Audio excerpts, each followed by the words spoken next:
Welcome to the Navigating Your Life show. I'm your host, Nat Williams.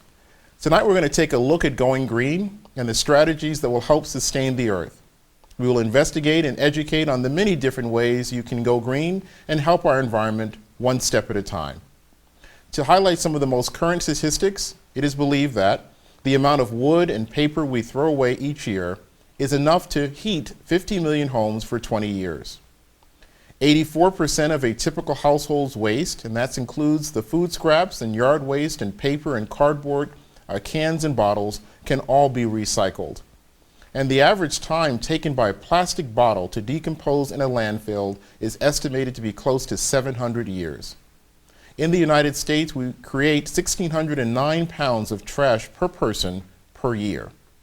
Recently, I had the opportunity to visit the Allentown Recycling Center to tour their facility, and here's what happened. So we're here at the Allentown Recycling Center with Ann Sauerman, the manager. So Ann, why don't you tell us what we have here on the table? What we have here today, Doctor, is our curbside recycling program. We have 2 recycling bins. It's the green recycling bins for cans and bottles. And we also have our blue recycling bin, which is our paper fiber stream and also cardboard boxes and mail. Good. So tell us how you distinguish what goes in which. We started our program actually 20 years ago with just the green recycling bin. We were required by law to recycle a minimum of materials, and over the years we've been able to add more recycling materials and pull it out of the waste stream, thereby landfilling less of our trash. In the green recycling bin, it's cans and bottles, so it's the glass, clear, brown, and green glass bottles and jars. But there are some things that are problems. For instance, Pyrex. Sure, and I think you had an example mugs. of a... Yes. Sure. Pyrex and ceramics are a problem because everything would get mixed in with the glass, and it goes into a glass kiln, which is melted then, and the glass can be made into new glass bottles and jars. But if you see real close on this sample here, there's a tiny piece of a ceramic, whether it was a coffee mug or a piece of Pyrex, that did not melt down because that requires a higher temperature to actually melt. And it causes a flaw in the glass bottle. And then when the glass manufacturers go to sell this to companies like Kraft or Snapple, places like that, the glass inspectors would see that and reject the whole load of glass, assuming that there's more problems that were close by in the processing. So that's an example of what glass looks like when ceramic gets mixed in with it. That's correct. So all of these materials on this side of the table will end up in this colored bin in Allentown? Yes. Okay, so tell us what's on that side of the table closest to you. Okay, this is our most recently launched program and expanded program. Our blue paper recycling bin, we started only with mail and magazines and newspapers. And in 2007, we expanded it to include cardboard, this is called paperboard, from cereal boxes, from drink carriers, and also corrugated cardboard boxes. And some of the other things here on the table that were products of the recycling? Well, in this case, these pellets were sold to companies to make carpeting. This is actually very big, especially in North Carolina and down south. There's a lot of companies that are making carpeting from recycled #1 plastic soda bottles. This sample actually came from the Heinz company in Pittsburgh. But if you like to feel it, it's very durable, and especially in an industrial setting, it's going to last a long time. Wow. This is always fun. This is our t-shirt. It says, this shirt used to be a soda bottle. Wow. Recycle. And this is our Allentown Recycles t-shirt. Sure. And on the back here. And if you'd like to feel it, this is actually a blend. It took 2.5 2-liter soda bottles to make this t-shirt mixed. That's 50% of it. And the other half is reclaimed or recycled cotton. So this is quite interesting, but I do have to warn you, if you wear something like this, people will come up and want to touch it. So you just have to be careful with that. Okay. So Ann, we're outside here at the Allentown Recycling Center. Why don't you share with us what are the different parts that make up the drop-off center, which I understand is open 24 hours a day? It is. Our recycling center has a self-service kind of feel. We want residents to come in at any time. And all the containers are marked. To my left, you'll see we have the office paper. Sure. And it directs people to each material to be placed in a certain location at our recycling center. And then our workers here will pull out any contamination that we have at the recycling center and prepare it for market. Well, Ann, thank you so much for spending time with us You're today. welcome. It's been our pleasure. Oh, it's been my pleasure. Thank you so much. And thank you for promoting recycling. Wonderful. Thanks so much. You're welcome. Well, thank you to the staff at the Allentown Recycling Center for spending time with us and showing us their facilities and how we can help our environment. We're going to take a break, and when we come back, we're going to talk with a representative from an electronic waste disposal facility and 2 students who are taking steps to make their community greener. So stay with us. You choose your doctor, you choose your pharmacy. Why shouldn't you choose your in-home healthcare provider? The good news is you can and you should. When your hospital or doctor prescribes home care, Allen Lear Home Care Associates will work with you in the comfort of your own home, providing a full range of services. Our nurses are dedicated professionals that take the time to get to know you and help you return to your optimal health. Call Allen Lear Home Care Associates, caring for you when you need us most. Christopher, age 14, has many goals. When he grows up, he'd like to be a policeman and also work at a video game store. His plans for the future include buying a house with a big garage and owning expensive cars. For the present, he enjoys being on the computer, watching television programs, and going to the movies. He also enjoys testing his skill at word search puzzles and is very good at them. Christopher benefits from special education classes. He enjoys learning about historical figures and socializing with his classmates. This teenager dreams of having a permanent family that would care for him and love him. For adoption information, please access the National Adoption Center's website at www.adopt.org. And for further information on Christopher, please contact callen@adopt.org. Are you ready to experience personal success in all 8 domains of life? Then join Dr. Nat Williams for the Absolutes of Success Weekend Transformation Program at Tucson, Arizona, and achieve your greatest potential. Registration includes a 2-night stay with meals at the beautiful Westward Look Resort. Register today, only $6.99, or register with a friend and pay only $9.99 with shared room. Call 1-800-810-3683 or visit absolutesofsuccess.com. Well, welcome back to the Navigating Your Life show. We have 3 guests in studio, so I'd like to welcome them. We have Glorinda Cook from A+ Industries, as well as 2 students from Lafayette College. We have Mickey Edelman and Jen Bell, who are part of a program called Closing the Loop. So I'd like to welcome Mickey. Thanks so much. And Jen. Thank you. And thank you, Glorinda. So why don't you tell us first, Glorinda, what your program or your corporation actually does? We do electronic recycling, basically commercial/industrial commercial recycling. That includes computers and peripherals, mainframe, telecommunication equipment, application equipment, PC boards, test equipment, things of that nature. Wow. We don't handle TVs or appliances. And if anyone wishes to dispose of anything like that, they can always contact me and I'll try to research it for them and find people that will do that.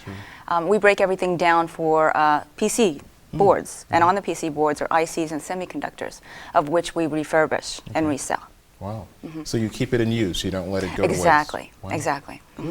And so we have Mickey and Jen, and you have a project at Lafayette College. Who wants to tell us what that project is? Well, the project in many ways sort of grew out of garbage. We looked at the waste that was coming out of our dining halls and sort of the yard trimmings from the grounds operations, and we looked at that as an opportunity. And about 2 or 3 years ago, a dedicated group of students, of which I was one, launched a composting project. We went to Lowe's and we bought all our construction equipment, ordered some pizzas, and built composting units. Wow. And we spent a couple years with our hands literally getting dirty, making this system happen. And so we started small. We were just composting a few hundred pounds of waste a semester, but we gradually scaled up our involvement in the campus. We got dining services on board with us. We got the grounds department on board.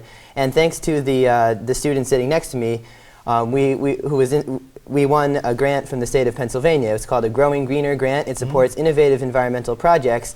And this grant is going to allow us to go full-scale, campus-wide with our composting system. We'll be able to handle all of the food scraps that come out of our dining halls, in addition to a large portion of the leaves and grass clippings from the grounds, and the remaining yard waste is going to be mulched or handled in some other way. But then Jen can tell you about the other component of the project, which is the usage of the compost. Sure. Please, Jen. So we were producing all this compost and we needed a place to use it. The school was using it around just like on the grounds in our flower beds and things.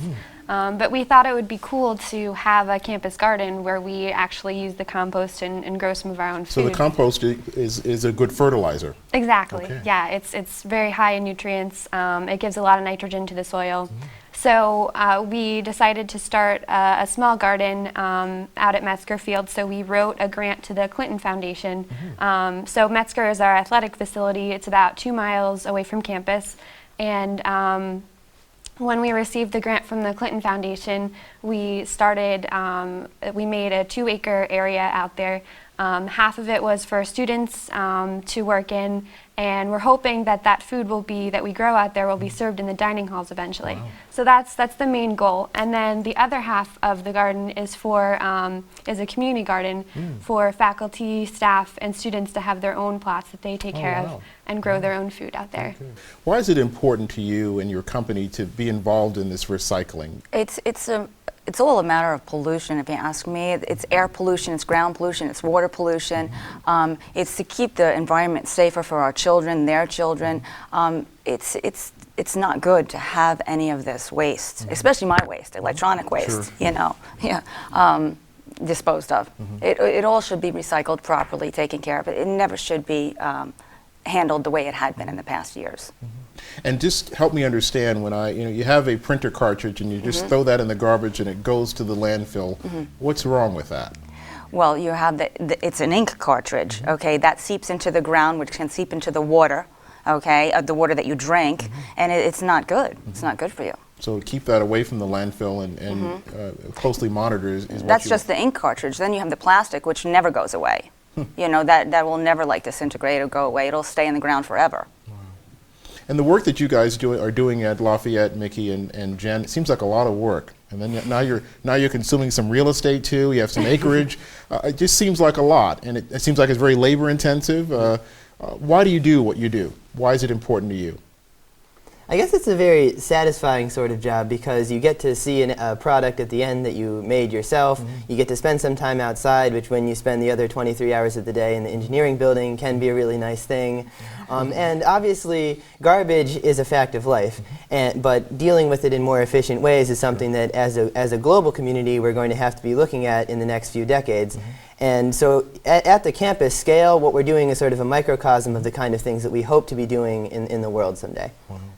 And I think, Jen, you would agree that this is a ticking time bomb. If we don't do something about this is going to run into a problem. And I was driving the other day and actually going out to Pittsburgh, and you see so much land, and you just think, they'll just build more landfills if there's a problem. But reality is, if we continue on this path, there may come a point where there's just not going to be enough space to get rid of all the garbage that we're creating. Would you agree with that or not, Jen? Exactly. I think we're producing, because we're in a college community, there's a lot of people living in a close amount of space. So we're producing a lot of waste and we're consuming a lot of food.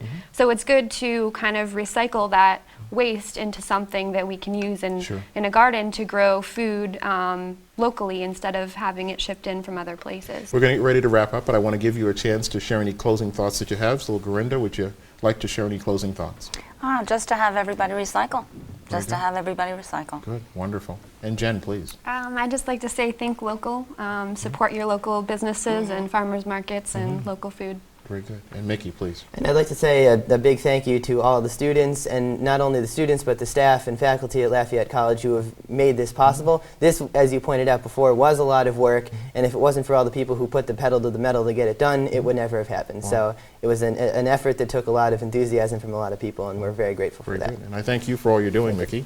And thank you, Jen. And thank you, Gorinda. Thank you very much. Good. So we have to stop now for a brief commercial break, and we'll come back. We'll have a director from PPL, as well as a professor and another student from Lafayette College. So stay with us, please.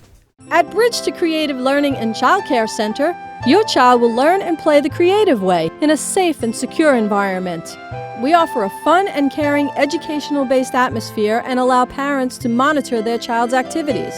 We are a state-licensed childcare center offering academic preparation, after-school programs, creative learning, summer activities, and much more. Call us at 610-351-7400. Prepare your child for a brighter future.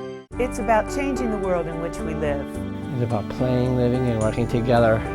It's about escaping from special programs.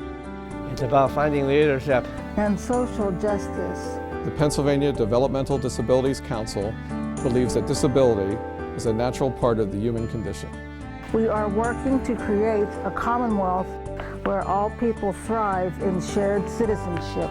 And everybody wins. In these challenging times, your organization needs employees that maximize results. HumanWorks Training and Educational Services provides results-focused seminars for your staff. Topics include management and motivating employees, stress management, team building and leadership skills, and cultural diversity.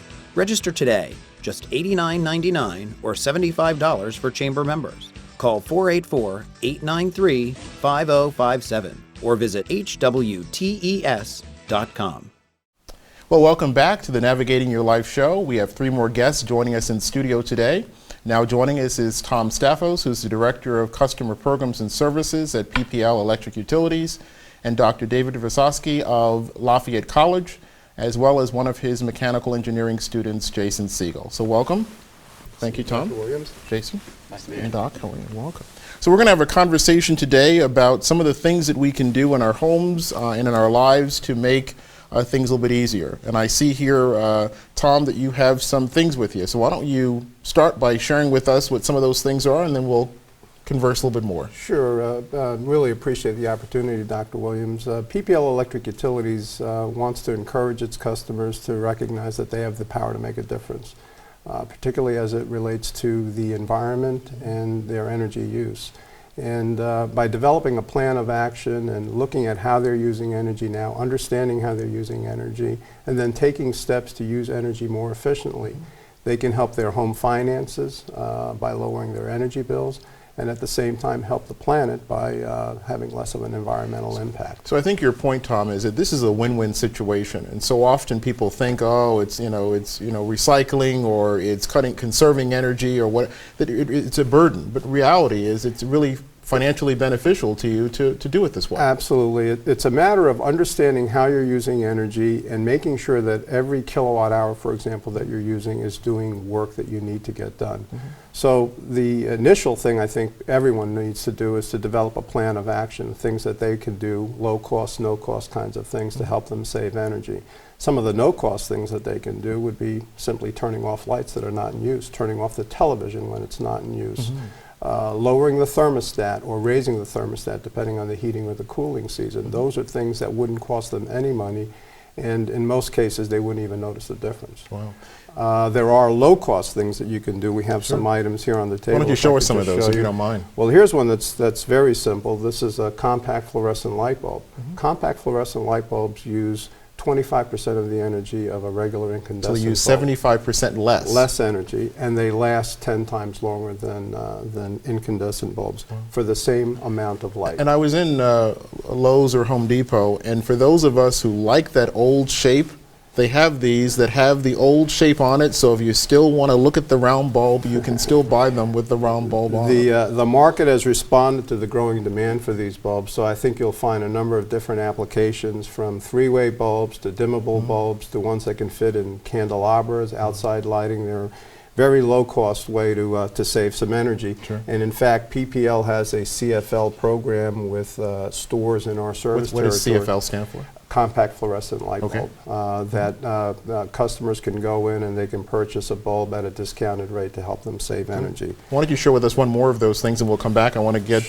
Jason and the doc to join our conversation. This is a programmable thermostat.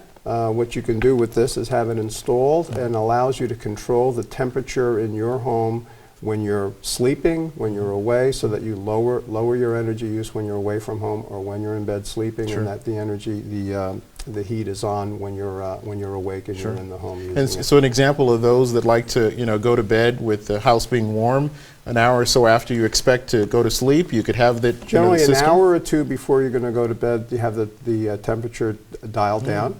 and then have it come up about an hour before you get out of bed in the morning, and then when you leave for work or for school, you have the temperature go down again, and then have it come back up just before you get home. And Jason, I understand you're 5 weeks away from graduation, so Yes. Congratulations. Thank you very much. And what did you study at Lafayette? Well, I'm a mechanical engineering student, and my main interest is in sustainability and building science. Okay. Last summer I had an internship with a company where I was researching renovations for existing buildings, some of which include changing lightings, programmable thermostats, and so on. And what I've actually done for my senior project this semester is analyze Lafayette campus's energy usage per building, with the goal of identifying the least efficient buildings and then proposing certain renovations, such as these items here, and calculating the payback periods for those renovations. What were some of those numbers like, Jason, when you actually looked at some of those payback on making some of these changes? What were those numbers like? Well, certain things like windows and insulation are bigger investments with slightly longer payback periods, but small things like changing incandescents to fluorescent light bulbs, the payback is a matter of months almost, and like you said, they last 10 times as long as incandescent bulbs. So we have a pretty clear list of measures that will save energy and have short payback periods of up to a few years that are smart things to do for the college. Wow. And Doc, you're working with your students on some of these issues, but tell us what you're doing at Lafayette College as well to bring this to the forefront as an issue that we should all be paying attention to. Well, the college is being pretty aggressive in trying to become more sustainable. Jason's in a class right now that I'm teaching this semester called Sustainable Solutions. I'm teaching with a colleague, Professor Art Kanai, to look at how our athletic fields the use and development of the athletic fields could be more sustainable. Right now we have a couple of solar panels out there, and we're going to look into putting some more out there, maybe wind energy or... What are those solar panels providing energy for? Right now we're feeding it back into the grid. We're not really powering anything, but our plan is that we'd like to use it to power something specific, perhaps powering irrigation water for our community garden out there, so the whole garden and composting cycle would be sustainable. We've also got a couple of projects going on campus to look at sustainability. One of the old fraternity houses that's going to be renovated is, we'd like that to be sustainable. And the college is also working with Wachovia Bank to help some homeowners in Easton's West Ward become sustainable. So they're looking at energy use, replacing real old boilers, furnaces, putting in insulation. And we're also working in New Orleans with a group down there in the lower 9th Ward that's trying to recover from Hurricane Katrina in a sustainable manner. They've committed to being carbon neutral by 2030. Wow. So it seems like this effort for Lafayette, your footprint is all over the place, really trying to take this very seriously. It is, and we've really been, I don't want to say pulled to it, but the impetus behind it has come from the students. The students have really taken the lead in almost all of the sustainability things that we're doing on campus. We have a composting program that was started by students. You were just on the earlier segment. And we have a green roof on part of the engineering building that was initiated by students. There's one of our off-campus houses about a block from here, Reeder House, is slowly becoming more sustainable, and that was a student initiative. And Tom, you wanted to highlight two more things before we get ready to wrap up. Well, just to pick up on something that Jason said, developing a plan of action is really important, and for residential customers who may not have a student at their disposal to study their buildings. He's going to be out of school soon, so he's available. He's for hire. They can go to our website, complete a very easy profile, and that will identify a list of low cost, no cost, and then moderate cost items that they can do in their homes, show them what the energy savings will be and what the dollar savings will be.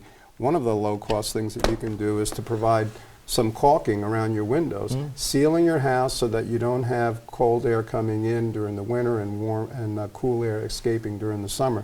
That's a very low-cost way that you can increase your efficiency and your comfort. And I just want to point out, some of us are good at caulking and some aren't. So if you're going to do it and you want to save some money, get someone that really knows what they're doing. That would help. That would help if you could do that. Something else you can do is put a low-flow shower restrictor in. And what this does is it saves water and it saves the energy that it costs to heat the water that you're taking your shower with. So that's a very simple thing that the consumer can do and apply in their homes.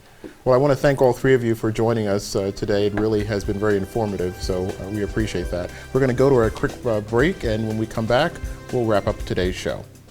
Enrich your life at Sacred Heart Villa, situated atop Mount St. Michael on 40-plus scenic acres. Our caring staff includes missionary sisters and on-site licensed nurses 24/7. We offer medical reminders as well as dispensing medication and transportation to medical appointments. With excellent food, fun events, a spacious hall, safe rooms, and much more, your life will be enriched. Call 610-929-5751 or go to sacredheartvilla-readingpa.org. As we all know, the job market is difficult to penetrate. Please look at the short resume on the screen and contact the email address below if this person's skills is of interest to you or your company.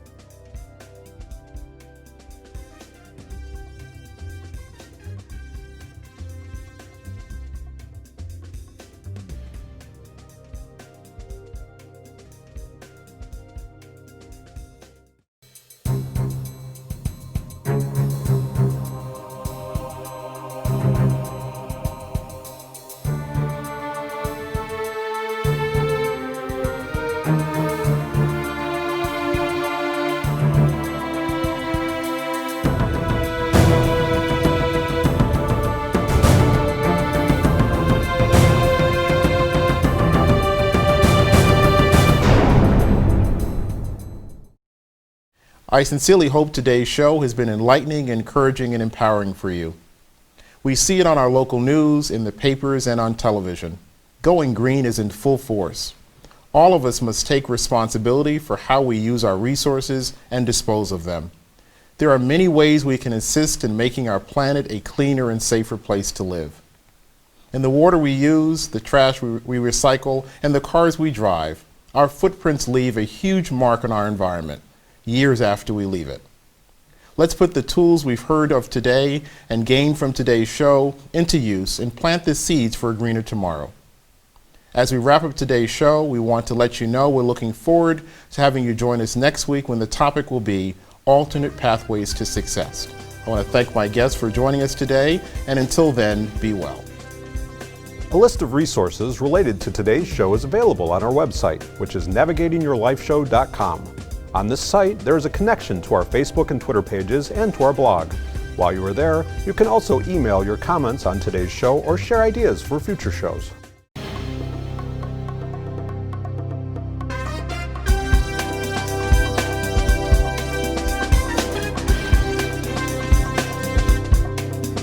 Enlightenment, navigate your life.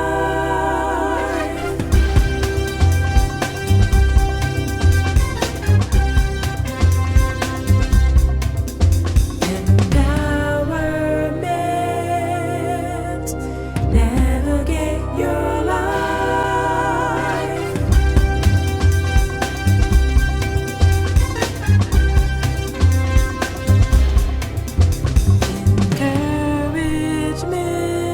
Encouragement,